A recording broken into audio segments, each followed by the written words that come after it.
সম্মানিত উপস্থিতি,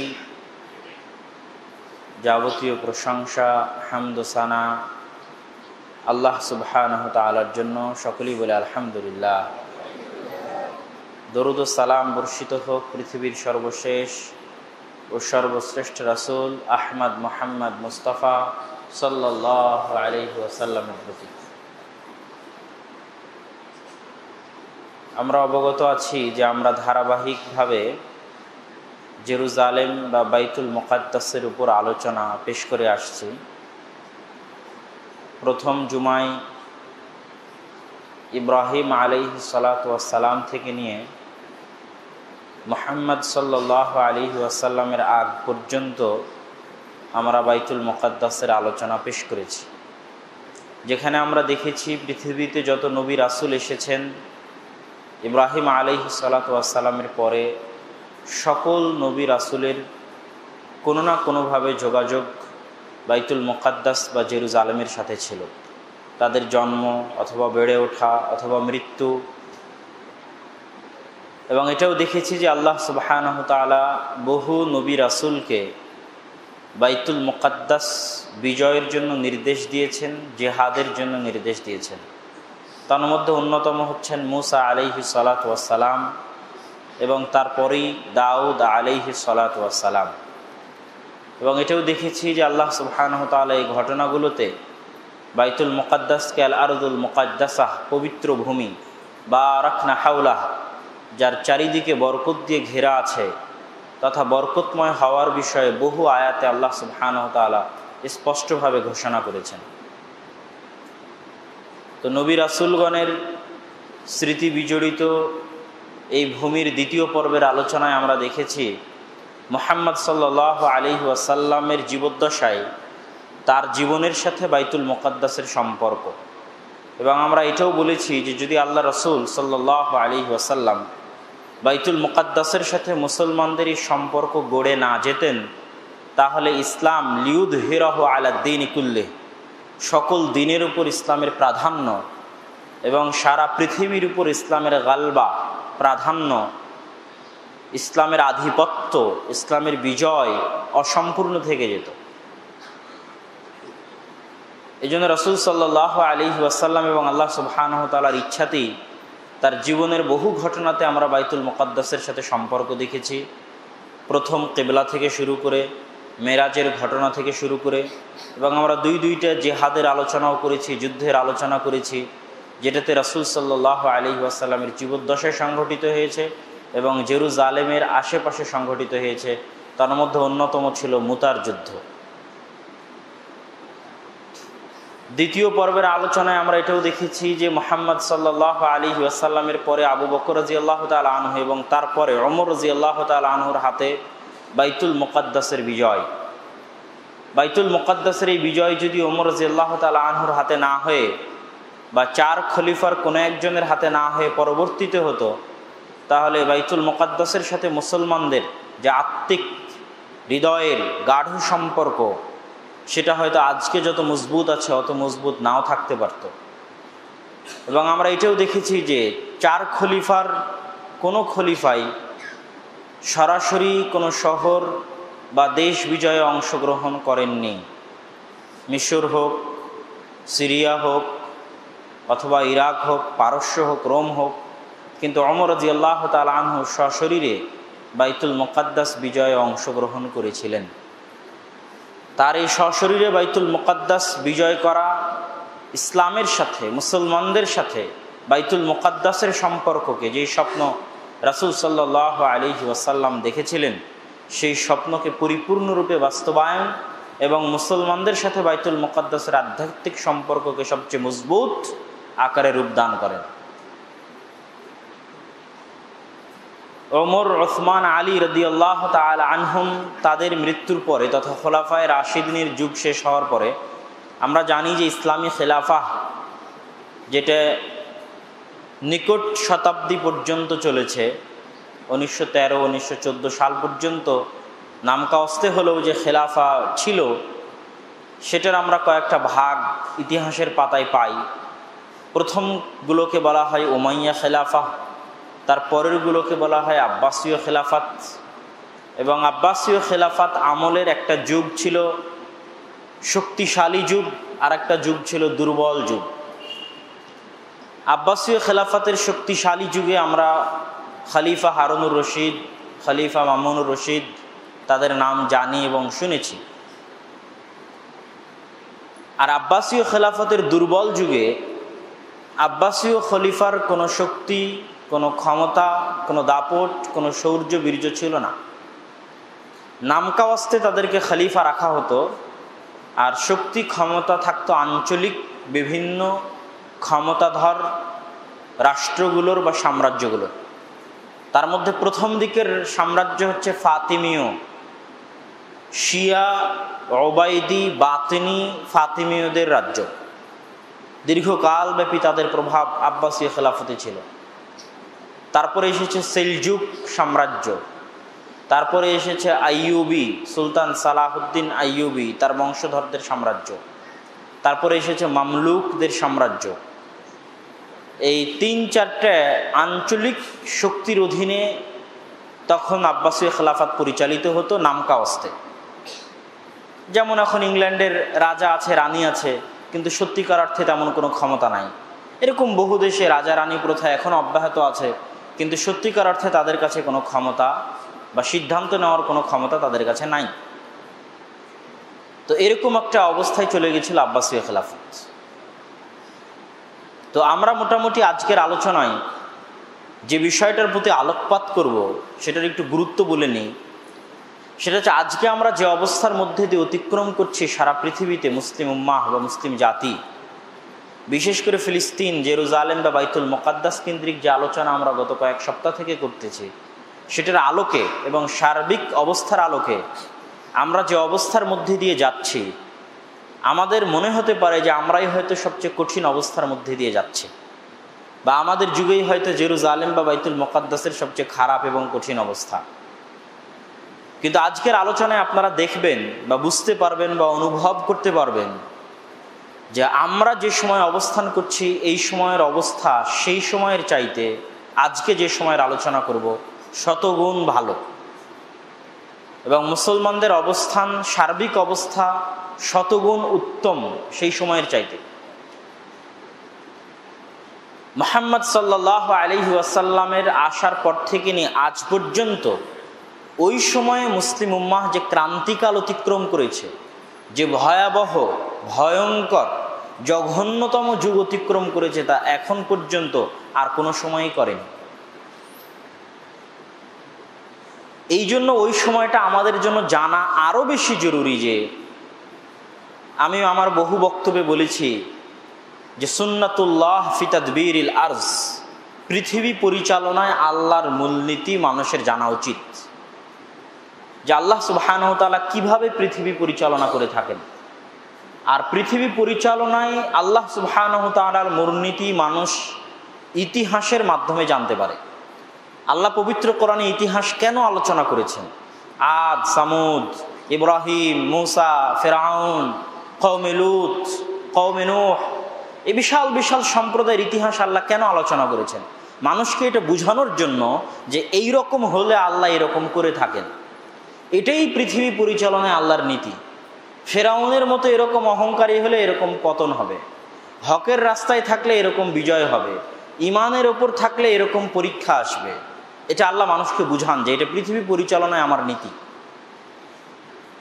তো আজকে যদি মুসলিম উম্মাহ চায় যে তারা পুনরায় বাইতুল মুকাদ্দাস বা জেরুজালেমে গিয়ে নিজেদের অধীনে নিয়ে স্বাধীন বাইতুল মুকাদ্দাসে 2 রাকাত সালাত আদায় করবে, বা ফিলিস্তিনের মুসলমানদেরকে তাদের কঠিন দুঃখজনক অবস্থান থেকে পরিত্রাণ দিবে, তাহলে তাদেরকে আগে ইতিহাস ঘাঁটতে হবে যে এর চাইতেও কঠিন অবস্থা থেকে আল্লাহ কিভাবে উত্তরণ দিয়েছিলেন, এর চাইতেও ভয়ঙ্কর অবস্থা থেকে আল্লাহ সুবহানাহু ওয়া তাআলা কিভাবে বাঁচিয়েছিলেন, এর চাইতেও জঘন্যতম অবস্থা থেকে আল্লাহ সুবহানাহু ওয়া তাআলা কিভাবে রক্ষা করেছিলেন। এটা আমরা ইতিহাসে দেখতে পাবো। খোলাফায়ে রাশিদিনের পর যখন উমাইয়ারা শাসন আমল গ্রহণ করে, তখন দারুল খেলাফা বা রাজধানী, মদিনা থেকে রাজধানী পরিবর্তন হয়ে সিরিয়ার দামেস্কে চলে আসে। মুআবিয়া রাদিয়াল্লাহু তাআলা আনহু এবং তার পরবর্তী বংশধরদের দারুল খেলাফা বা রাজধানী ছিল দামেস্ক। আর মানচিত্রে দেখলে দেখবেন যে দামেস্ক থেকে অতি নিকটে হচ্ছে ফিলিস্তিন বা জেরুজালেম। এই জন্য উমাইয়া শাসন আমলে বাইতুল মুকাদ্দাসের যত খেদমাত হয়েছে, যত সেবা হয়েছে, যত উন্নতি ঘটেছে, তা অন্য কোনো শাসন আমলে ঘটেনি। কেননা আব্বাসীয় খেলাফতের দারুল খেলাফা ছিল বাগদাদ, যেটা জেরুজালেম থেকে দূরে, কিন্তু দামেস্ক জেরুজালেম বা বাইতুল মুকাদ্দাস থেকে কাছে। এবং এখানে আরও একটা কথা আপনাদের মনে রাখতে হবে, আরবিতে যখন বলা হয় শাম, আমরা যেটাকে সিরিয়া বলছি, আরবিতে সেটাকে শাম বলা হয়। যখন আরবিতে শাম বলা হবে তখন আর ফিলিস্তিন আলাদা হতে পারবে না, তখন আর জর্ডান আলাদা হতে পারবে না, তখন আর লেবানন আলাদা হতে পারবে না, তখন আর সিরিয়া আলাদা হতে পারবে না। পুরো লেবানন, পুরো জর্ডান, পুরো ফিলিস্তিন, পুরো সিরিয়া সবগুলোকে একসাথে আরবিতে শাম বলা হয়। এই দেশগুলো তো 40-50 বছর আগে তৈরি হয়েছে, নামকরণ হয়েছে, এটা পুরোটাই ছিল শাম, সিরিয়া। তো যেহেতু পুরোটাই শাম বা সিরিয়া, আর উমাইয়া খেলাফতের শাসন আমল ছিল শামে, আর রাজধানী ছিল দামেস্ক, সেহেতু স্বভাবতই বাইতুল মুকাদ্দাসের খেদমত উমাইয়া শাসন আমলে বেশি হয়েছে। আরেকটি কারণে বেশি হয়েছে, সেটা হচ্ছে বহুদিন যাবৎ উমাইয়া শাসকরা মক্কা এবং মদিনা থেকে দূরে ছিল আবদুল্লাহ বিন জুবাইর রাদিয়াল্লাহু তাআলা আনহুর বিদ্রোহের কারণে। আবদুল্লাহ বিন জুবাইর রাদিয়াল্লাহু তাআলা আনহুর অধীনে হিজাজ থাকার কারণে উমাইয়ার অনেক বড় শাসকগণ মক্কা এবং মদিনা থেকে দূরে ছিলেন। তাই তারা তৃতীয় পবিত্রতম স্থান হিসেবে বাইতুল মুকাদ্দাসের প্রচুর খেদমত করার চেষ্টা করেছে। তাদের খেদমতের একটা বড় অংশ ছিল পুরো মিশরের 7 বছরের, পুরো মিশরের টানা 7 বছরের রাজস্ব আয় বাইতুল মুকাদ্দাস বা জেরুজালেমের উন্নয়নে ব্যয় করা হয়। এবং তখনই কুব্বাতুস সাখরা, যেটাকে আমরা সবুজ গম্বুজ দেখতে পাচ্ছি, এই গম্বুজটি নির্মিত হয় আব্দুল মালিক বিন মারওয়ানের শাসন আমলে। অনেকেই এখানে মনে করে যে এই কুব্বাতুস সাখরাই হয়তো বাইতুল মুকাদ্দাস, আবার অনেকেই মনে করে যে না, কুব্বাতুস সাখরা বাইতুল মুকাদ্দাস নয়। এটা নিয়ে ফেসবুকে অনেক লেখালেখি এবং অনেক আলোচনা আছে। এটার বিষয়ে সঠিক মত হচ্ছে, আপনি গুগল ম্যাপে হোক বা ছবিতে হোক, পুরো যে এরিয়াটা, যেটা প্রাচীর ঘেরা দেখা যায়, সমতল মেঝে, এই পুরো প্রাচীর ঘেরা এরিয়া এবং সমতল মেঝেওয়ালা জায়গা সম্পূর্ণটাই বাইতুল মুকাদ্দাস, তথা কুব্বাতুস সাখরাও বাইতুল মুকাদ্দাসের অন্তর্ভুক্ত। আর যে মসজিদ ওমর রাদিয়াল্লাহু তাআলা আনহু তৈরি করেছেন, সেটাও বাইতুল মুকাদ্দাসের অন্তর্ভুক্ত। আর আমি আপনাদেরকে গত জুমায় বলেছিলাম যে কেন ওমর রাদিয়াল্লাহু তাআলা আনহু বাইতুল মুকাদ্দাস সামনে গিয়ে নির্মাণ করলেন, কুব্বাতুস সাখরার পিছনে নির্মাণ করলেন না, সেটা আমি গত জুমায় আলোচনা করেছি। তো ওমর রাদিয়াল্লাহু তাআলা আনহু নির্মাণ করেছেন এই পুরো মসজিদকে যদি আমরা বাইতুল মুকাদ্দাস এরিয়া মনে করি, তাহলে পিছনে আছে কুব্বাতুস সাখরার, সামনে আছে ওমর রাদিয়াল্লাহু তাআলা আনহুর নির্মাণ করা বাইতুল মুকাদ্দাস। কিন্তু পুরো এরিয়াটাই যে আল আরজুল মুকাদ্দাসা, পবিত্র ভূমি, সেই পুরো এরিয়াটাই পবিত্র ভূমির অন্তর্ভুক্ত। সুতরাং কুব্বাতুস সাখরা ইহুদিরা ভেঙে ফেললে কোনো সমস্যা নাই, বিষয়টা এরকম নয়, বা ওই জায়গাটা দখল করে নিলে কোনো সমস্যা নাই, বিষয়টা এরকম নয়। পুরো জায়গাটাই আল আরজুল মুকাদ্দাসা, পবিত্র ভূমি। তো উমাইয়া শাসন আমলে আমরা দেখলাম যে বাইতুল মুকাদ্দাসের সবচেয়ে বেশি খেদমত হয়েছে, যার একটা বর্ণনা আমরা দিলাম। 132 হিজরিতে উমাইয়া শাসনের পতন হলে, যখন আব্বাসীয়রা খেলাফতে আসে, তখন তারা তাদের রাজধানী নিয়ে চলে যায় বাগদাদে। এবং আমরা এটাও বলেছি যে আব্বাসীয় খেলাফতকে আমরা 2 ভাগে ভাগ করব, একটা হচ্ছে তাদের শক্তিশালী সময়, আর একটা হচ্ছে তাদের দুর্বল সময়। তাদের দুর্বল সময়ের প্রথম অংশে তাদের উপর প্রভাব বিস্তার করেছিল ওবাইদিয়া, শিয়া, ফাতেমি। আজকের মিশরের জামিয়াতুল আজহার বা আজহার বিশ্ববিদ্যালয় মূলত ফাতেমি খেলাফতের নির্মাণ করা। তারা জামিয়াতুল আজহার নির্মাণ করেছিল শিয়া মাযহাব প্রচার করার জন্য, কিন্তু পরবর্তীতে আল্লাহ সুবহানাহু ওয়া তাআলা তাদের এই স্বপ্ন বাস্তবায়ন করতে দেননি। জামিয়াতুল আজহার সুন্নি মাযহাবের প্রচারক হিসেবেই বহুদিন থেকে পৃথিবীতে কাজ করে আসছে, কিন্তু প্রতিষ্ঠা হয়েছিল শিয়া মাযহাব প্রচারের জন্য। এবং ফাতিমীয়দেরকে বা ওবাইদি শিয়াদেরকে খলিফা বা খেলাফত বলাটাও আসলে উচিত নয়। কি জন্য? ইতিহাসের পাতা ঘাটলে দেখা যায় যে যখন তারা মিশরের শাসনভার গ্রহণ করে, তখন তারা মসজিদের দরজায়, বাড়ির দরজায় ওমর রাদিয়াল্লাহু তাআলা আনহু, আবু বকর রাদিয়াল্লাহু তাআলা আনহু এবং আয়েশা রাদিয়াল্লাহু তাআলা আনহার নামে গালিগোলজ, মিথ্যা অপবাদ লিখে দিয়ে আসতো, ঝুলিয়ে দিয়ে আসতো, এবং মানুষকে গালিগালাজ করতে বাধ্য করত। এবং সুন্নি মাযহাবের বড় বড় আলেম ওলামাদেরকে হত্যা করা, জবাই করা, নির্যাতন করা, জুলুম করা, এগুলো তাদের চিরাচরিত স্বভাবের অংশ হয়ে দাঁড়িয়েছিল। এবং আমরা এই পুরো ক্রুসেডের যুদ্ধের যারা ইতিহাস পড়বেন তারা সবাই দেখবেন যে ক্রুসেডের যুদ্ধে মুসলমানদের বিরুদ্ধে সবচেয়ে বেশি মুনাফিকি এই শিয়ারাই করেছে। ওবাইদি, বাতিনি, ফাতিমীয় যে শিয়ারা, এবং বড় বড় সৎ শাসককে তারা হত্যা করেছে। ইমাদউদ্দিন জিঙ্কি, নুরউদ্দিন জিঙ্কির মতো বড় বড় শাসককে তারা হত্যা করেছে মুসলমানদের, এবং সব সময় তারা ক্রুসেডারদের সাথে আতাত করেছে গোপনে। তো ওই সময়ের এই ইতিহাস থেকে আপনি যেটা শিক্ষা নেবেন সেটা হচ্ছে এই সময়ও আজকেও যদি আপনি বাইতুল মুকাদ্দাস বিজয় করতে চান তো সবচেয়ে বড় মুনাফিকেরই মুখোমুখি হবেন আপনি শিয়াদের নিকট থেকেই, যেহেতু সেই সময় সালাহুদ্দিন আইয়ুবী সবচেয়ে বেশি মুনাফিকের মুখোমুখি হয়েছিলেন শিয়াদের নিকটে। তো এই সময় আব্বাসীয় খেলাফতের খলিফারা ছিল নামকাওয়াস্তে খলিফা। তখন সেলজুক সালতানাতের উত্থান হয়। সেলজুক সালতানাত বা সেলজুক সাম্রাজ্যের উত্থান হলে স্বয়ং আব্বাসীয় খলিফা আল কায়েম বিআমরিল্লাহ সেলজুক সুলতানকে আমন্ত্রণ জানান বাগদাদ দখল করে এই শিয়াদের নিকট থেকে তাকে পরিত্রাণ দিতে। তো সেলজুকদের মহান সুলতান আলাপ আরসালান তিনি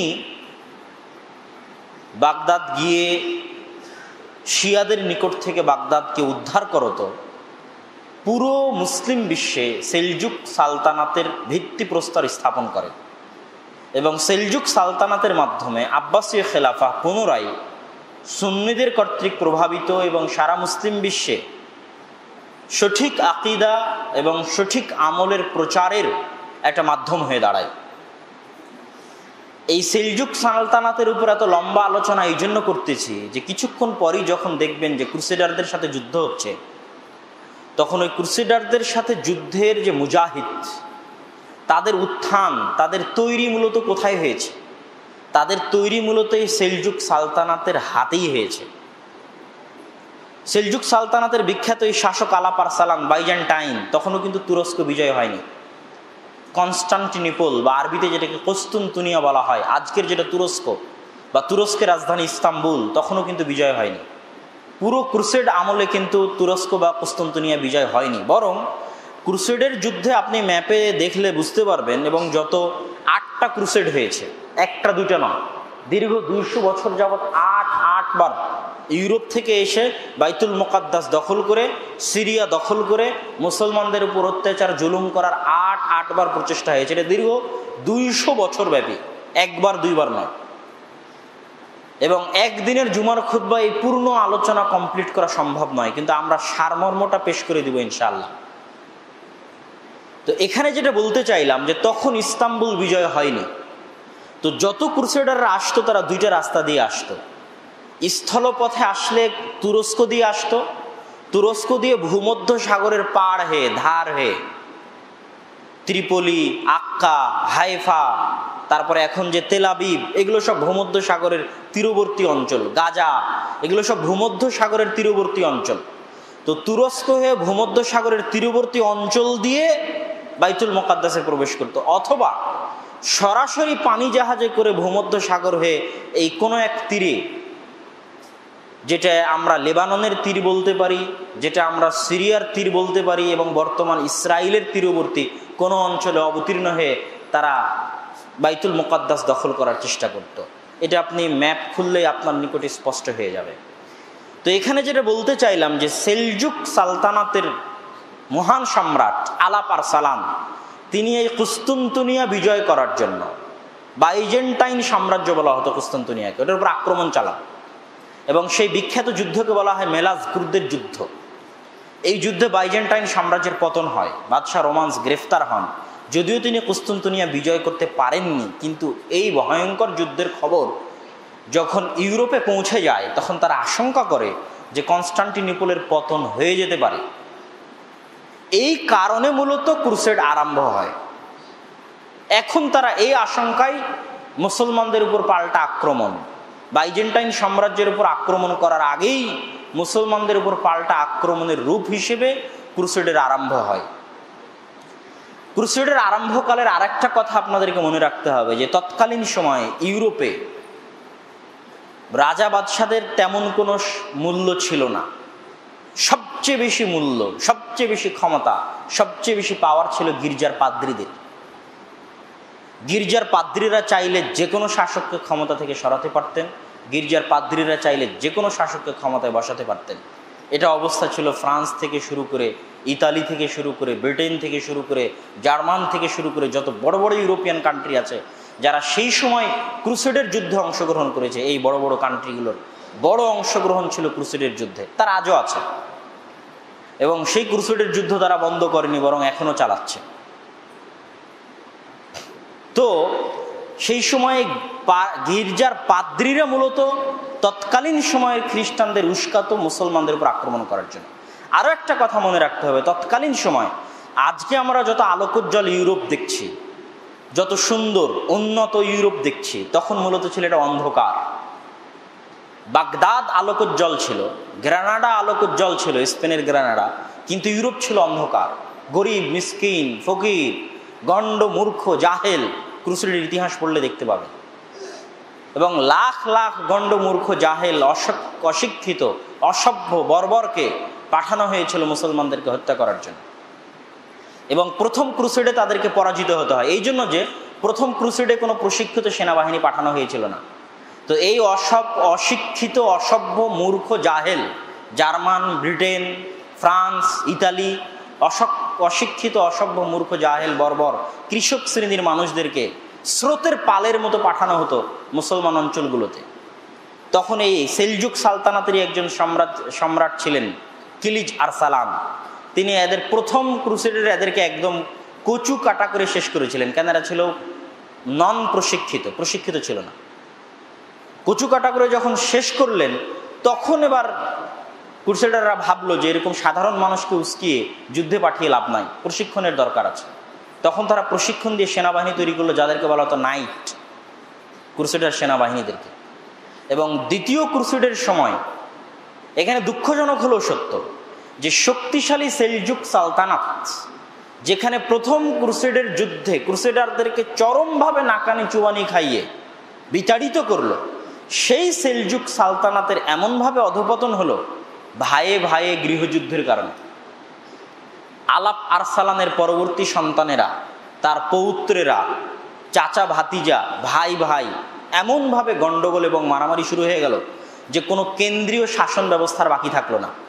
যেই সময়টা আমি বলতেছি মুসলমানদের উপর সবচেয়ে ভয়ঙ্করতম সময়, কোনো কেন্দ্রীয় শাসন ব্যবস্থা বাকি না থাকার কারণে হালব, সিরিয়ার একটা শহর, হালবের একজন আমির, হেমস, সিরিয়ার একটা শহর, হেমসের একজন আমির, দেমাস্ক, সিরিয়ার একটা শহর, সেটার একজন আমির, ত্রিপলি, এটা আবার লিবিয়ার ত্রিপলি মনে করিয়েন না, সিরিয়ারই ত্রিপলি আছে, ম্যাপে দেখলে বুঝতে পারবে, তার একজন আমির, সেটা একটা আলাদা শহর। আক্কা আলাদা শহর, আলাদা আমির। হাইফা আলাদা শহর, আলাদা আমির। এইভাবে পুরো সিরিয়া খণ্ড বিখণ্ড এবং যাবতীয় কেন্দ্রীয় শাসন থেকে মুক্ত হয়ে খণ্ড বিখণ্ড আকার ধারণ করলো। এক আমির আর এক আমিরের বিরুদ্ধে যুদ্ধ করে, এক আমির আর এক আমিরের বিরুদ্ধে যুদ্ধ করে, ভাইয়ে ভাইয়ে যুদ্ধ চলতে থাকে, কোনো কেন্দ্রীয় শাসন নাই। যখন ভাইয়ে ভাইয়ে যুদ্ধ চলতেছে, ঠিক এই সময় দ্বিতীয় ক্রুসেড আসে এবং দ্বিতীয় ক্রুসেডাররা বিনা বাধায় তুরস্ক থেকে সমুদ্রের তীর হয়ে একদম বাইতুল মুকাদ্দাস পর্যন্ত কোনো বাধা ছাড়াই, কোনো যুদ্ধ ছাড়াই, কোনো সমস্যা ছাড়াই, কোনো প্রবলেম ছাড়াই দ্বিতীয় ক্রুসেডে বাইতুল মুকাদ্দাস দখল করে নেয় এবং বাইতুল মুকাদ্দাসের পতন ঘটে এবং তারা তাদের পাকে মজবুত এবং শক্ত করতে সক্ষম হয়। এখানে সেলজুক সালতানাতের আর একটা কথা যদি না বলি তাহলে ক্রুসেডের ইতিহাস অপূর্ণ থেকে যাবে। সেটা হচ্ছে, আমি বারবার বলছি সেলজুক সালতানাতের কথা, এই জন্য বারবার বলছি, এই যে ক্রুসেডাররা দখল করে নিল, তাদের বিরুদ্ধে কারা যুদ্ধ করবে? এই সেলজুক সালতানাতেরই তৈরি করে যাওয়া কিছু বিশাল সম্পদ মুসলিম উম্মার জন্য ঋণ ছিল, যেগুলো থেকে পরবর্তী মুজাহিদরা বের হয়। তার মধ্যে সবচেয়ে বড় ঋণ হচ্ছে মাদ্রাসা নিজামিয়া। নিজামুল মুলক, যিনি মন্ত্রী হিসেবে দায়িত্ব পালন করতেন সেলজুক সালতানাতের বড় বড় বাদশাদের আমলে, বাদশাহ মালিক শাহের আমলে, বাদশাহ আলাপ আরসালানের আমলে। মনে রাখতে হবে এখনো কিন্তু আব্বাসীয় খেলাফত আছে, কিন্তু কোনো ভূমিকা নাই, কোনো কার্যকরিতা নাই। এমনি খলিফা হিসেবে আছে বাগদাদে, কোনো কার্যক্রম নাই। তো নিজামুল মুলক তিনি মাদ্রাসা নিজামিয়া প্রতিষ্ঠা করেন বাগদাদে, এবং মাদ্রাসা নিজামিয়ায় জ্ঞানের চর্চা শুরু করেন। কি জন্য প্রয়োজন পড়লো এটা করার? আপনারা আজকের বক্তব্যই শুনলেন যে সেলজুক সালতানাতের উত্থান হয়েছে শিয়া ওবায়দীদের পতনের মাধ্যমে।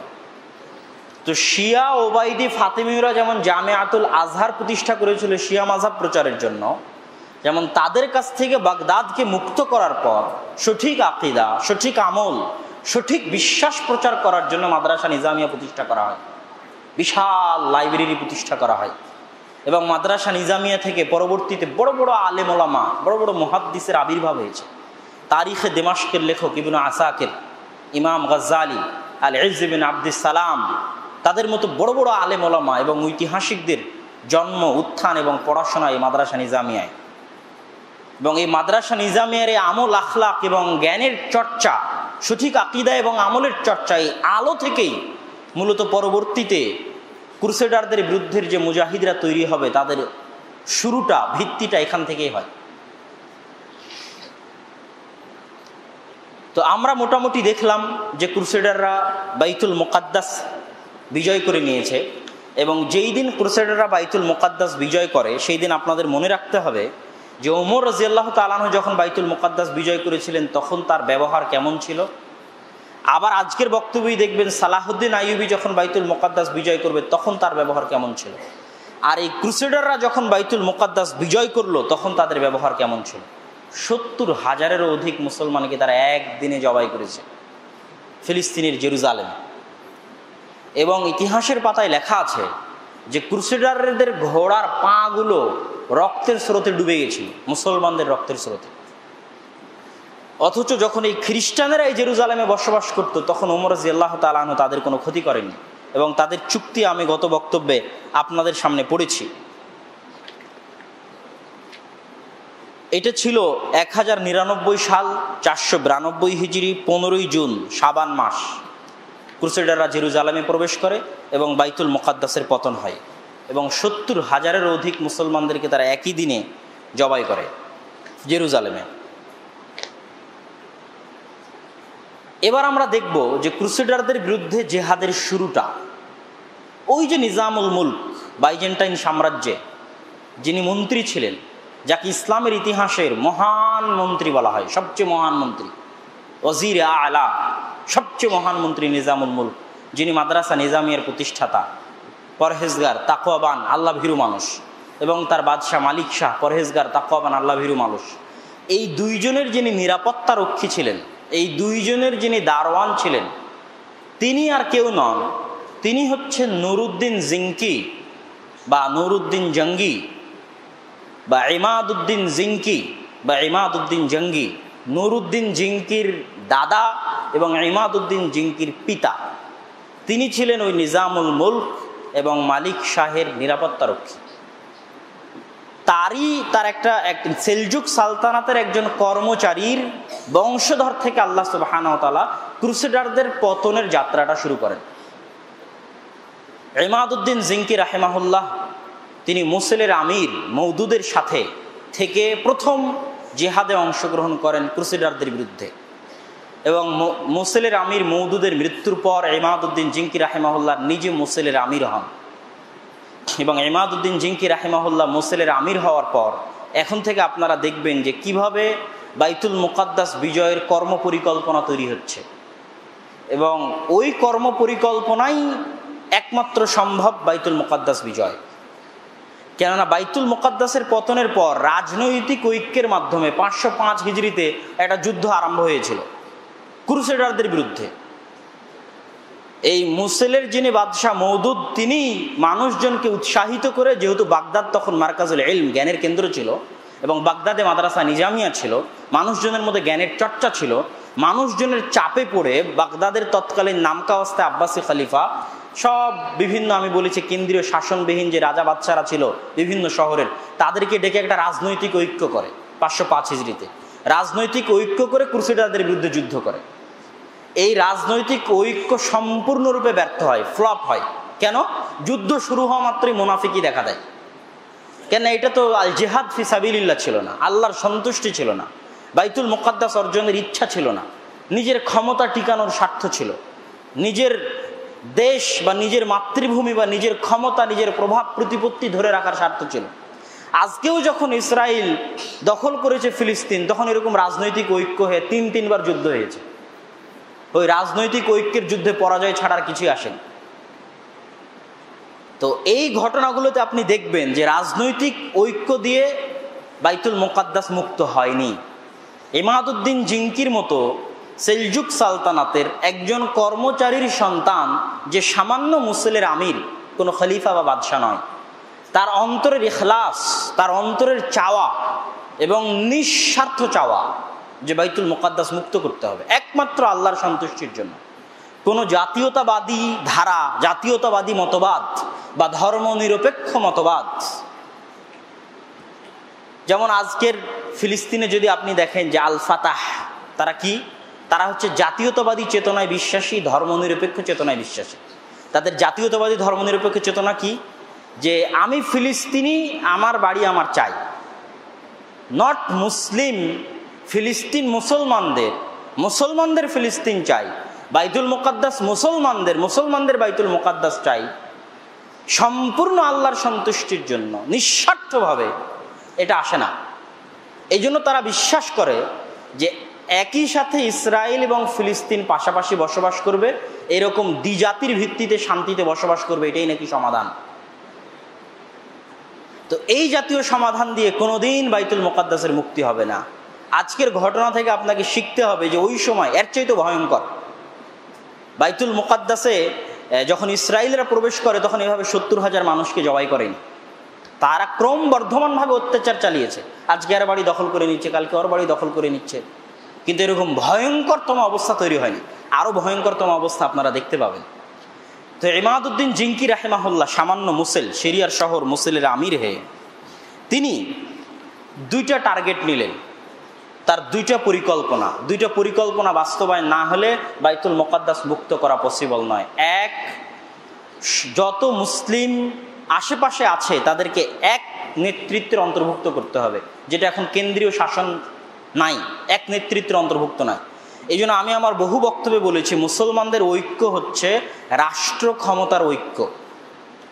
আপনি আজকে অনেকেই দেখবেন ফেসবুকে ঐক্য নিয়ে লেখালেখি করে, তারা মনে করে যে হানাফি আহলে হাদিস এক জায়গায় বসলে ঐক্য হয়ে গেল, জামাত ইসলাম চরমনাই পীর এক জায়গায় বসলে ঐক্য হয়ে গেল। এটা ইসলামী ঐক্যর থিওরি নয়। ইসলামী ঐক্যর থিওরি হচ্ছে রাষ্ট্রীয় ঐক্য। এক রাষ্ট্রনেতা বা এক খলিফার অধীনে সব মুসলিম রাষ্ট্র, সব মুসলমান থাকবে, এটা হচ্ছে ঐক্য। সবাই এক মাযহাবের হয়ে যাবে, আর বা দুই মাযহাবের আলেম এক জায়গায় বসবে, এটা ঐক্য। এরকম ঐক্যর থিওরি বোঝা যায় না। তো উনি প্রথমত এটা চাইলেন। দ্বিতীয়ত ওনার পরিকল্পনা হচ্ছে মিশর আর সিরিয়া যদি এক শাসনের অন্তর্ভুক্ত না করা যায়, তাহলে বাইতুল মুকাদ্দাস বিজয় করা সম্ভব নয়। আজকেও আপনি ম্যাপ খুলে দেখেন যে সিরিয়া এবং মিশর যদি এক শাসনের অন্তর্ভুক্ত না হয়, সিরিয়া বলতে তার মধ্যে লেবাননও অন্তর্ভুক্ত, তার মধ্যে জর্ডানও অন্তর্ভুক্ত, যদি এক শাসনের অন্তর্ভুক্ত না হয়, বাইতুল মুকাদ্দাস বিজয় করা সম্ভব নয়। তো ইমাদউদ্দিন জিঙ্কি রাহিমাহুল্লাহ এই পরিকল্পনা গ্রহণ করলেন। এই পরিকল্পনার ওপর তিনি চলতে থাকলেন এবং তিনি অনেক পরহেজগার, তাকওয়াবান, আমলওয়ালা মানুষ ছিলেন। কেউ যখন তার সামনে বক্তব্য দিতে গিয়ে তার প্রশংসা করত যে আল আমির, আস সুলতান, আল আদেল, তখন তিনি এগুলো বলতে নিষেধ করতেন। তিনি বলতেন যে শুধু বলবে আল আব্দুল ফকির, আল্লাহর রহমত এবং আল্লাহর মাগফিরাত এবং আল্লাহর ক্ষমতা দয়ার মুখাপেক্ষী এক ফকির মিসকিন বান্দা। তো ইমাদউদ্দিন জিঙ্কি রাহিমাহুল্লাহ পরে তার ছেলে নূরউদ্দিন জিঙ্কি এই একই ঝান্ডা বহন করেন, একই টার্গেট, মিশর সিরিয়া এক শাসনের অন্তর্ভুক্ত করতে হবে, তারপর বাইতুল মুকাদ্দাস বিজয় করতে হবে, নাহলে পসিবল নয়, সম্ভব নয়। নূরউদ্দিন জিঙ্কি রাহিমাহুল্লাহ মুসলমানদের আবেগকে উজ্জীবিত রাখার জন্য যে বাইতুল মুকাদ্দাস বিজয় করতে হবে, এই একটা সাইকোলজিক্যাল চাপ মুসলমানদের মনের উপর দেওয়ার জন্য তিনি একটা বিশাল মেম্বার তৈরি করলেন। মেম্বার তৈরি করে ঘোষণা দিলেন, যেই দিন বাইতুল মুকাদ্দাস বিজয় হবে সেই দিন এই মেম্বার বাইতুল মুকাদ্দাস স্থাপন করা হবে। এটা সাইকোলজিক্যালভাবে মুসলমানদেরকে উজ্জীবিত রাখা, যে আমাদের একজন আমির একটা মেম্বার বানিয়ে গেছে, সেটা আমরা এখন স্থাপন করতে পারছি না বাইতুল মুকাদ্দাসে, যেন মুসলমানরা সাইকোলজিক্যালি উজ্জীবিত থাকে। নুরুদ্দিন জিঙ্কি রাহিমাহুল্লাহ মোটামুটি সিরিয়ার যেগুলো বড় বড় শহর ছিল, সিরিয়ার মোটামুটি বড় বড় শহরগুলোকে তিনি নিজের অধীনে করে নিয়েছিলেন। যেহেতু তার পিতা এই কাজ শুরু করেছিলেন, তিনিও মোটামুটি করে নিয়েছিলেন। বাকি ছিল শুধু মিশর। আর ওই যে মিশরে ওবাইদি শিয়াদের শাসন এখনো অব্যাহত আছে। বাগদাদ মুক্ত হয়েছে, কিন্তু মিশর মুক্ত হতে পারেনি। তখন নুরুদ্দিন জিঙ্কি রাহিমাহুল্লাহ তার প্রধান সেনাপতি আসাদউদ্দিন শেরকোহকে পাঠালেন মিশরকে মুক্ত করার জন্য এই মোনাফেক শিয়াদের কবল থেকে। মানে আপনি ক্রুসেডের ইতিহাস পড়লে শিয়াদের মোনাফিকিতে পরিপূর্ণ, যে আমি যদি বাইতুল মুকাদ্দাস বিজয় করতে চাই, তারা পিছনের সিরিয়া থেকে, মিশর থেকে এসে আমার সাথে মোনাফিকি করবে। সুতরাং কোনো দিকে শত্রুদের জন্য রাস্তা খালি রাখা যাবে না। আসাদউদ্দিন শেরকোহ রাহিমাহুল্লাহ তার ভাতিজা সালাহউদ্দিন আইয়ুবীকে সাথে করে নিয়ে, এই যে এবার প্রথম সালাহউদ্দিন আইয়ুবের নাম আসতেছে, সালাহউদ্দিন আইয়ুবীকে সাথে করে নিয়ে মিশর গেলেন শিয়া ওবাইদি ফাতিমিদের কবল থেকে মিশরকে দখল করার জন্য। প্রথমবার ব্যর্থ হলেও পরবর্তীতে তিনি সফল হন। সফল হওয়ার পর তিনি মিশরে 25 বছরের যুবক সালাহউদ্দিন আইয়ুবীকে মিশরের শাসক নির্ধারণ করে নুরুদ্দিন জিঙ্কির নিকটে ফিরে আসেন।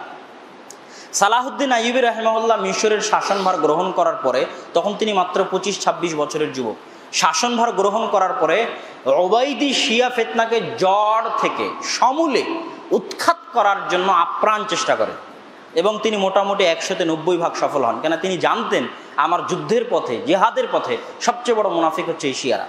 তিনি তাদেরকে মিশর থেকে সম্পূর্ণরূপে জড় থেকে উপরে ফেলে দেন। কিন্তু দুঃখজনক হলেও সত্য যে 2-3 বছর যেতে না যেতেই, সালাহউদ্দিন আইয়ুবীর মিশর বিজয়ের 2-3 বছর যেতে না যেতেই মূল প্রধান যিনি নেতা, প্রধান নেতা তো নুরুদ্দিন জিঙ্কি।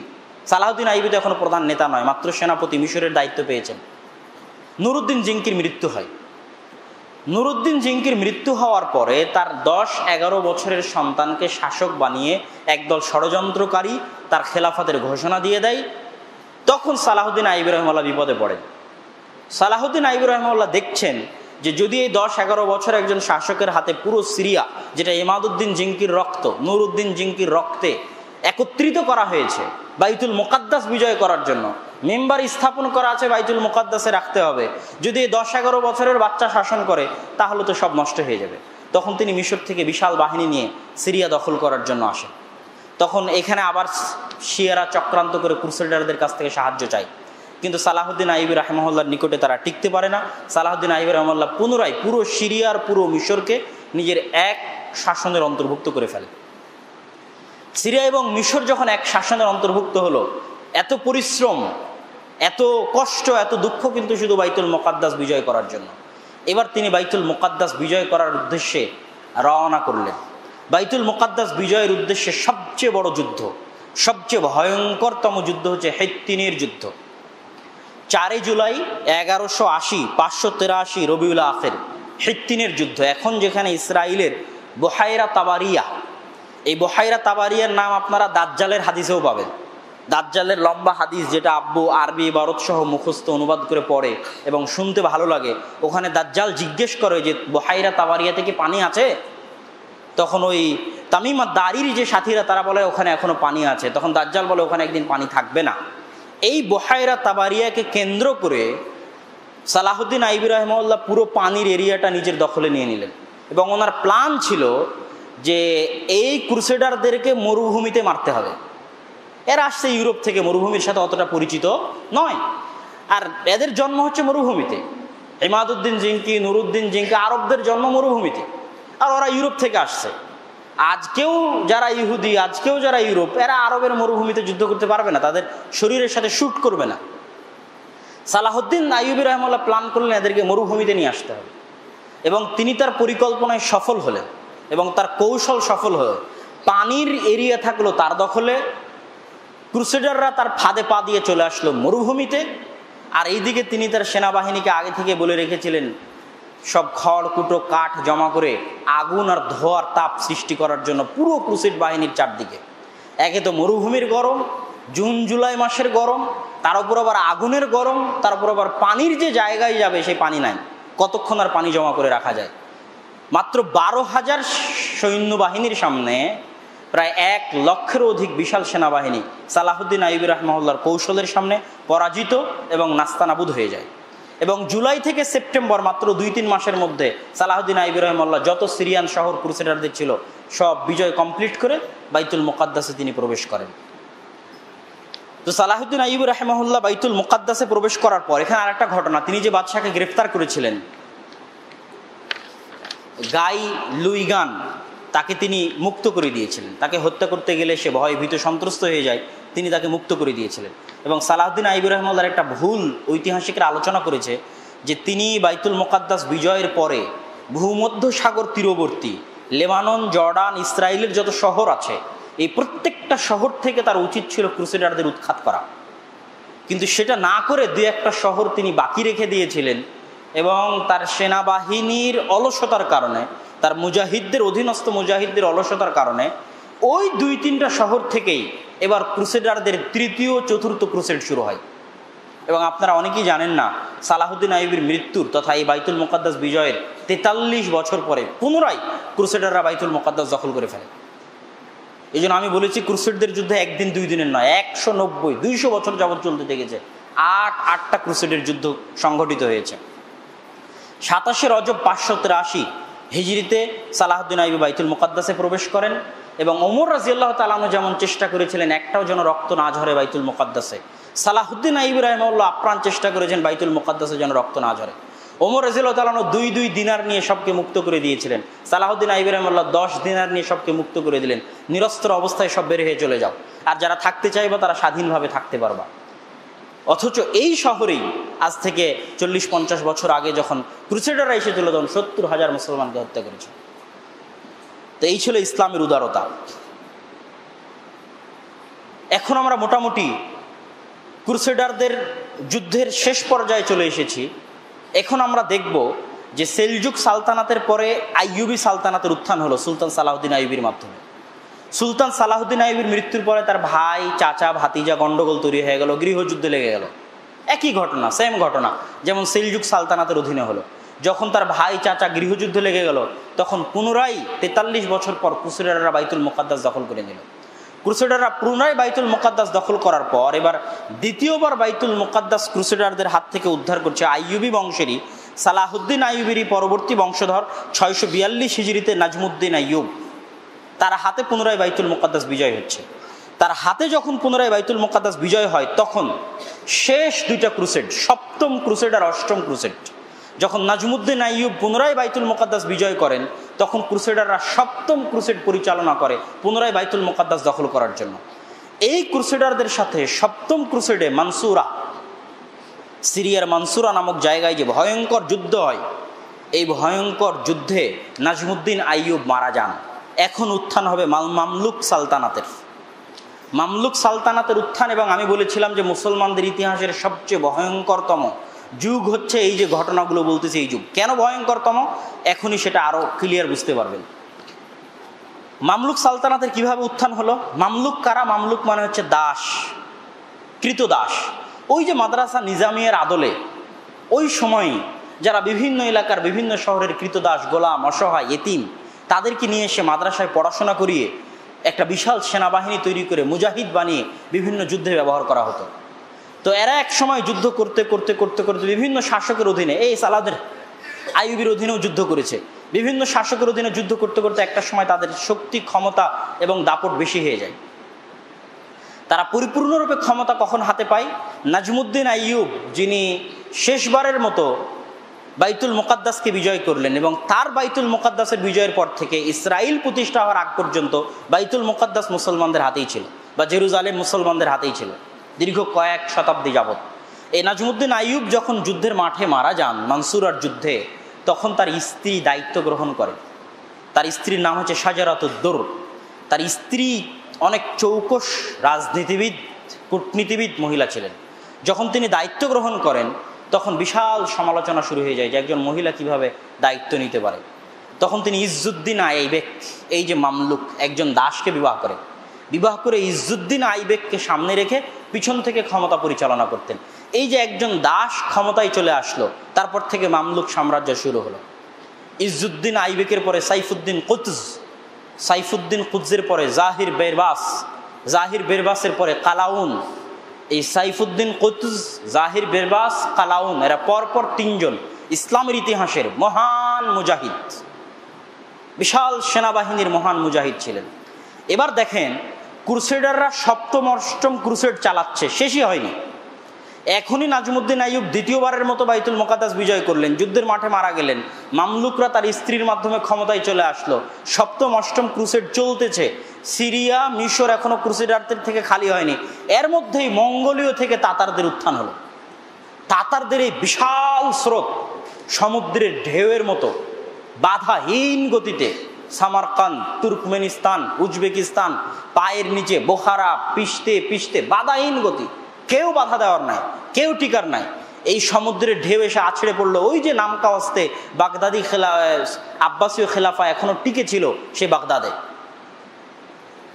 4 দিন যাবৎ তাতারেরা, এখনো কিন্তু ক্রুসেডাররা আছে, ক্রুসেডারদের থেকে মুসলিম উম্মাহ নাজাতই পায়নি, যুদ্ধ চলতেই আছে। আর ভয়ঙ্কর তাতারিরা বাগদাদে চলে এসে 4 দিন যাবৎ কয়েক লক্ষ মুসলমানকে হত্যা করে, জবাই করে, মুসলমানদের মাথা দিয়ে মিনার, বিশাল মিনার তৈরি করে। কেন এই হালাকু খা চেঙ্গিস খান, এদের কাছে কোনো শিক্ষাও ছিল না, কোনো সভ্যতাও ছিল না, কোনো জ্ঞানও ছিল না। তাহলে একদিকে বিশাল তাতার, আর একদিকে ক্রুসেড, একই সময়ে যুদ্ধ চলতেছে ইরাক, সিরিয়া, মিশরের মাটিতে।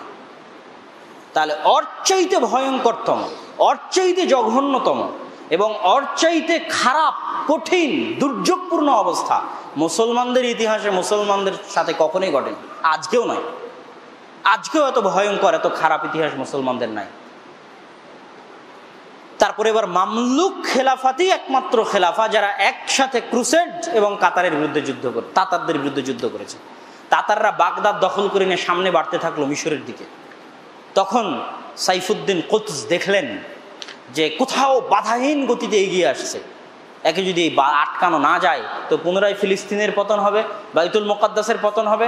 আর মিশরের যদি পতন হয়ে যায় তার কোনো ইসলামী খেলাফা বা ইসলামী শাসক ছিল না যেটাকে পতন করার জন্য আর মঙ্গোলীয়দের কিছু বাকি থাকতো, কিছু বাকি থাকতো না, সব তো শেষ করে এসেছে, পিছনে যা ছিল সব শেষ করে এসেছে। তখন ভারত উপমহাদেশে খাওয়ারিজম শাহদের শাসন ছিল, তারাও টিকতে পারেনি তাতারদের সামনে। তো তখন এবার ভয়ঙ্করতম আর একটা যুদ্ধ, যেমন হিত্তিনের যুদ্ধ, বেশি দিনের ব্যবধানে নয়, আর একটা ভয়ঙ্করতম যুদ্ধ হলো আইনে জালুতের যুদ্ধ। 25শে রমজান 658, রমজান মাস 658, আইনে জালুতের যুদ্ধ। এই ভয়ঙ্কর যুদ্ধে সাইফুদ্দিন কুতুজ, জাহির বেরবাস তারা অবতীর্ণ হলেন এবং প্রথমবারের মতো হালাকু খা চেঙ্গিস খা বুঝতে পারলো যে দুনিয়াতে কেউ আছে, এবং মামলুকদের হাতে তাদের কঠিন এবং ভয়ঙ্করতম পরাজয় হলো। মামলুকদের হাতে তাদের পরাজয়ের পর তাদের এই গতি থেমে যায়। সাইফুদ্দিন কুতুজ, জাহিরুদ্দিন বেরবেস এবং কালাউন মিলে 193 বছর যাবৎ যে ক্রুসেড চললো, 689 হিজরি পর্যন্ত, এই হালাকু খানদেরকেও সম্পূর্ণরূপে মুসলিম এলাকা থেকে বিতাড়িত করেন, ক্রুসেডারদেরকেও সম্পূর্ণরূপে মুসলিম এলাকা থেকে বিতাড়িত করেন। তবে হালাকু খা চেঙ্গিস খানের পরবর্তী বংশধর মানে তাতারদের সাথে মুসলমানদের কঠিন অবস্থা অল্প সময় ছিল, বেশি দিন না। এই জন্য যে তাতারিদের কোনো ধর্ম ছিল না, কোনো দিন ছিল না, তো তারা একটা অসভ্য জাতি হিসেবে সবকিছু ধ্বংস করে দিয়েছে।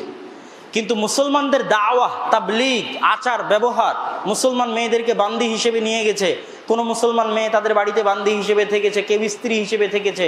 মুসলমানদের আচার ব্যবহার, কৃষ্টি, কালচার, সংস্কৃতিতে প্রভাবিত হয়ে হালাকু খা চেঙ্গিস খানের পৌত্র এবং পৌত্রের পরবর্তী বংশধররা মুসলমান হয়ে গেছে। এবং এই মঙ্গোলীয়দেরকেই কিন্তু মোঘল বলা হয় আরবিতে, মোগলি, যেটাকে আমরা মঙ্গল বলি। এবং আমাদের যে ভারত উপমহাদেশের মুঘল শাসন আমল, এটা ওর সাথেই রিলেটেড, এবং এই জন্যই খান শব্দটা মনে করা হয় মুসলমানদের। অথচ চেঙ্গিস খান হালাকু খা কিন্তু ছিল তাতার, যারা বাগদাদের পতন ঘটিয়েছে, কিন্তু বেশি দিন তারা টিকতে পারেনি, একসময় তারা মুসলমান হয়ে গেছে। তো এই দীর্ঘ ইতিহাসে আমি সংক্ষিপ্ত যদি আপনাদেরকে কয়েকটা জিনিস বলতে চাই, তাহলে এটাই বলবো যে কয়েকটা জিনিসের সংমিশ্রণ ছাড়া মুসলমানদের দ্বিতীয়বার উত্থান সম্ভব নয়। মাদ্রাসা নিজামিয়ার মতো জ্ঞান চর্চা, সঠিক আকিদা চর্চা, শিয়াদের মতো খারাপ আকিদা থেকে মুক্তি, ভ্রান্ত জঘন্য আকিদা থেকে মুক্তি, এবং নিজের স্বার্থের জন্য নয়, দেশের জন্য নয়, জাতীয়তাবাদের জন্য নয়, ক্ষমতার জন্য নয়, শুধু আল্লাহর সন্তুষ্টির জন্য যে কাজ করবে এবং আল্লাহর সন্তুষ্টির জন্য যে মাঠে নামবে, ও দুর্বল হলেও আল্লাহ সুবহানাহু ওয়া তাআলার সহযোগিতা সে পাবে, এবং তার হাত দিয়ে বিজয় আসবে। ওই জাতীয়তাবাদী ঐক্য, রাজনৈতিক ঐক্যের হাত দিয়ে মুসলমানদের বিজয় সম্ভব নয়। তবে হতাশ হওয়ার কিছু নেই এবং পরাজয় বা নিরাশার কিছু নেই। আল্লাহ সুবহানাহু ওয়া তাআলা ওই রকম কঠিন অবস্থা থেকে যদি মুসলমানদের উত্তরণ ঘটাতে পারেন, তো আজকের এই কঠিন অবস্থা থেকেও তিনি মুসলমানদের উত্তরণ ঘটাবেন। এবং আজ না হোক, কাল না হোক, 2 দিন পরে না হোক, 3 দিন পরে না হোক, এতটুকু তো নিশ্চিত যে ইহুদিদের অত্যাচারের মাত্রা বেশি না হলে একটা পাথর কিভাবে ইহুদিকে হত্যা করতে বলে, একটা গাছ কিভাবে ইহুদিকে হত্যা করতে বলে, পুরো প্রকৃতি ইহুদিদের বিরুদ্ধে কিভাবে চলে যায়। প্রাণহীন এই সমস্ত বস্তু, গাছপালা, মাটি, পাথর ইহুদিদের বিরুদ্ধে চলে যাবে। মানে তাদের অত্যাচার, তাদের জুলুমের মাত্রা এত বেশি হবে যে এই সমস্ত জড়বস্তু, জড় পদার্থ তাদের বিরুদ্ধে চলে যাবে এবং মুসলমানেরা তাদেরকে ধরে ধরে হত্যা করবে এবং মুসলমানদের বিজয় অবশ্যই হবে। এবং এমন কোনো ঘর, মাটির ঘর, ইটের ঘর বাকি থাকবে না যে মাটির ঘর, ইটের ঘরে কালেমার পতাকা প্রবেশ করবে না। সেটা আজ না হলে ইমাম মাহদি এবং ঈসা আলাইহিস সালাতু ওয়াস সালামের সময় হবে। তবে আমাদের কাজ কি? এই যে জিনিসগুলো আজকের এখান থেকে শিখলেন, আত্মিক পরিশুদ্ধি, আল্লাহ সুবহানাহু ওয়া তাআলার নিকটে দোয়া, স্বার্থহীনভাবে কাজ করে যাওয়া, স্বার্থহীনভাবে প্রচার করে যাওয়া, নিঃস্বার্থভাবে এগিয়ে যাওয়া, দোয়া করা। আল্লাহ সুবহানাহু ওয়া তাআলা কোনো না কোনো বাতি থেকে, কোনো না কোনো জ্যোতি থেকে, যেটাকে মানুষ দুর্বল মনে করছে, এই পুরো 3 দিনের জুমার খুতবা আপনারা এটাই দেখেছেন, এমন একটা যুদ্ধ নাই যেই যুদ্ধে মুসলমানরা শক্তিশালী ছিল। প্রত্যেকটা যুদ্ধে মুসলমানরা সবচেয়ে দুর্বল ছিল, কিন্তু তারা ইমানের জোরে, আল্লাহর উপর ভরসার জোরে টিকে গেছে। সুতরাং আজকে মুসলমানেরা দুর্বল, পারমাণবিক বম নেই, এই নেই, সেই নেই, তাই মুসলমানেরা পারবে না, বিষয়টি এরকম নয়। যদি কারো ইখলাস থাকে, যদি কারো অন্তরে আল্লাহর সন্তুষ্টি থাকে এবং নিঃস্বার্থভাবে কাজ করে, তাহলে ওর বিজয় সুনিশ্চিত, সে যত দুর্বলই হোক, ইনশাআল্লাহ। তো আল্লাহ সুবহানাহু ওয়া তাআলা, আমাদের মূল দায়িত্ব কি? আমরা যেন আমাদের সন্তানদেরকে এই ইতিহাসগুলো শুনিয়ে যেতে পারি, বাইতুল মুকাদ্দাসের গুরুত্ব তাদেরকে বুঝিয়ে যেতে পারি। কোনো না কোনোভাবে, কারো না কারো মাধ্যম দিয়ে আল্লাহ সুবহানাহু ওয়া তাআলা কাজ করিয়ে নেবেন, কিন্তু আমাদের দায়িত্ব হচ্ছে এটাকে জীবিত রাখা। স্পেনের মতো যেন হারিয়ে না যায়। স্পেনের নাম যে আন্দালুস ছিল, এটাই তো মানুষ জানে না। আমার বহু বক্তব্যে বলা আছে যে আজকের বার্সেলোনা, আজকের যে ফুটবল টিম, মেসি, রোনালদো, যে স্পেনের যে বিভিন্ন ক্লাবগুলো আছে, এগুলো সব মুসলমানদের শহর। বড় বড় মুসলিম মুফাসসিরিন ইকরাম, লেখকদের উত্থান এই আন্দালুসে। ইমাম কুরতুবি, কর্ডোভার শহর, ইমাম কুরতুবির উত্থান সেখানে। বড় বড় মুফাসসিরিন ইকরাম, বড় বড় লেখক, ইবনে আব্দুল বার, হাফিজুল মাগরিব, তার জন্ম এখানে, জ্ঞানের চর্চা কেন্দ্র। কিন্তু আজকে কি সেটা সম্পূর্ণরূপে হারিয়ে গেছে। তো ফিলিস্তিন বা বাইতুল মুকাদ্দাস যেন মুসলমানদের মাথা থেকে, মুসলমানদের ব্রেন থেকে, মুসলমানদের ইতিহাস চর্চা থেকে হারিয়ে না যায়। এবং এই ফিলিস্তিন আর এই বাইতুল মুকাদ্দাসের পিছনে ওই ইব্রাহিম আলাইহিস সালাতু ওয়াস সালাম থেকে শুরু করে এই সালাহুদ্দিন আইয়ুবী পর্যন্ত কত মুসলমানের রক্ত, কত মুসলিম মুজাহিদের রক্ত, কত ওমর রাদিয়াল্লাহু তাআলা আনহুর পরিশ্রম, খালিদ বিন ওয়ালিদের পরিশ্রম, আমর ইবনুল আসের পরিশ্রম, মুসা আলাইহিস সালাম, ইউশা বিন নুনের পরিশ্রম, তালুত দাউদের পরিশ্রম, সব এই বাইতুল মুকাদ্দাস জেরুজালেম কেন্দ্রিক। এগুলোকে বৃথা যেতে দেওয়া যাবে না। আর এগুলোর সমাধান এই যে যারা আল ফাতাহ বা এরকম যারা আছে, যারা জাতীয়তাবাদী আর ধর্মনিরপেক্ষতাবাদী আর দ্বিজাতি চিন্তার মাধ্যমে সমাধান করতে চায়, তাদের দ্বারা সম্ভব নয়। পুরো ইসরায়েল, পুরো ফিলিস্তিনের প্রত্যেক ইঞ্চি মাটি মুসলমানদের। এই দাবির ভিত্তিতে যারা পূর্ণ ইখলাসের সাথে চেষ্টা করবে। আর একটা গুরুত্বপূর্ণ পয়েন্ট দিয়ে যাই, ফিলিস্তিনের মুক্তি ফিলিস্তিনের মুসলমানদের দিয়ে হবে এরকমও না। আপনি যদি মনে করেন হামাস দিয়ে ফিলিস্তিনের মুক্তি হবে, এরকমও না। এই যে এখনই ইতিহাস পড়লেন, এটাকে ফিলিস্তিনের মুসলমানেরা বিজয় করলো? কোথায়? ইরাকে মাদ্রাসা নিজামিয়া প্রতিষ্ঠিত হয়েছিল, ওখান থেকে নিজামুল মুলক, ইমাদউদ্দিন জিঙ্কি, নুরুদ্দিন জিঙ্কি, তারপরে মিশর থেকে সালাউদ্দিন আইবি, তারা এসে ফিলিস্তিনকে বিজয় করলো। তো আজকের যারা হামাস ফাতা আছে, তাদের হাত দিয়ে বাইতুল মুকাদ্দাস বিজয় হবে এরকম না। বাহির থেকেই কেউ এসে বিজয় করতে পারে, অস্বাভাবিক কিছু নয়। আপনি বর্তমান অবস্থার সাথে তখনকার অবস্থার তুলনা করলে সব প্রশ্নের উত্তর পেয়ে যাবেন। আল্লাহ সুবহানাহু ওয়া তাআলা আমাদেরকে এই ইতিহাস থেকে শিক্ষা নেওয়ার এবং বুঝার তৌফিক দান করুক, আল্লাহুম্মা আমিন। এবং ইখলাসের সাথে নিজের আদর্শ, নিজের আকীদা, নিজের সংস্কৃতি নিয়ে জ্ঞান চর্চার মাধ্যমে এই ইতিহাস, এই আকীদাকে উজ্জীবিত রেখে সামনে এগিয়ে যাওয়ার তৌফিক দান করুক, আল্লাহুম্মা আমিন।